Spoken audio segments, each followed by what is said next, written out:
வணக்க மக்களே, நாடாளுமன்றத்தில் ராசாவை கழுத்தை பிடித்து வெளியே தள்ளுங்கள் என்று கூறிய சபாநாயகர் ஓம் பிர்லா அவர்கள் வெளியிட்டுள்ள வீடியோவின் காரணமாக திமுகவின் தலைவரும் தமிழக முதல்வருமான ஸ்டாலின் அவர்கள் அதிர்ச்சியடைந்துள்ளார்.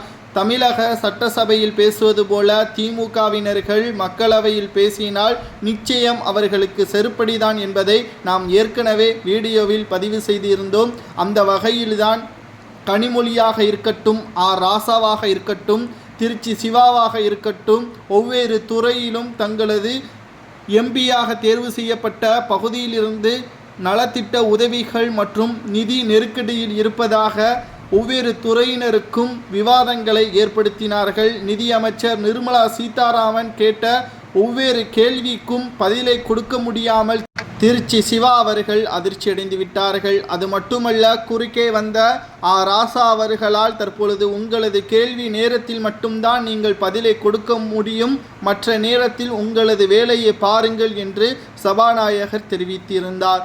ஆனால் திருச்சி சிவா அவர்கள் கேட்கக்கூடிய கேள்விகள் சரியாக இல்லாத காரணத்தினால் ஊடாக்குள்ளே வந்து ராசா அவர்கள் குறுக்கேட்டு நிர்மலா சீதாராமனுக்கு கேள்வி கேட்டதால் உடனடியாக அவையில் இருந்து வெளியேறுமாறு தெரிவித்திருந்தார் சபாநாயகர்.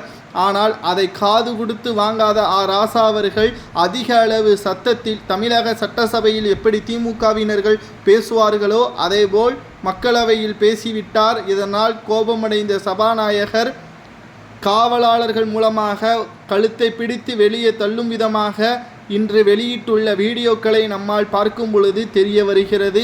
மிக மிக மோசமான முறையில்தான் திமுகவின் எம்பிக்கள் செயல்பட்டு வருகிறார்கள்.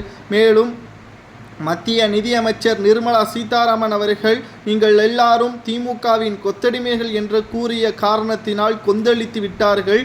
இதனால் நிச்சயமாக மக்களின் நலனுக்காக எந்த ஒரு கேள்வியும் நாடாளுமன்றத்தில் கேட்க தயங்குவதன் காரணமாக கோபாலபுரத்தின் கொத்தடிமைகள் என்பதை நீங்கள் ஒத்துக்கொள்கிறீர்களா? குறிப்பாக சொல்ல வேண்டும் என்றால் நீட்டாக இருக்கட்டும், சிஏவாக இருக்கட்டும், அனைத்துமே காங்கிரஸ் கொண்டு வந்தது தான். அதனை எதிர்த்து உங்களுக்கு கேட்பதற்கு திராணி இருக்கிறதா? ஆரம்பத்தில் அவர்கள்தான் போட்டார்கள், முடித்து வைத்தது பாஜக. நாங்கள் அதை ஒத்துக்கொள்கிறோம். ஆனால் உங்களது மாநிலத்தில் நீங்கள் முதலில் காங்கிரஸை எதிர்த்துவிட்டு எங்களிடம் பேசுங்கள் என்று நிர்மலா சீதாராமன் அவர்கள் பேசிவிட்டார்.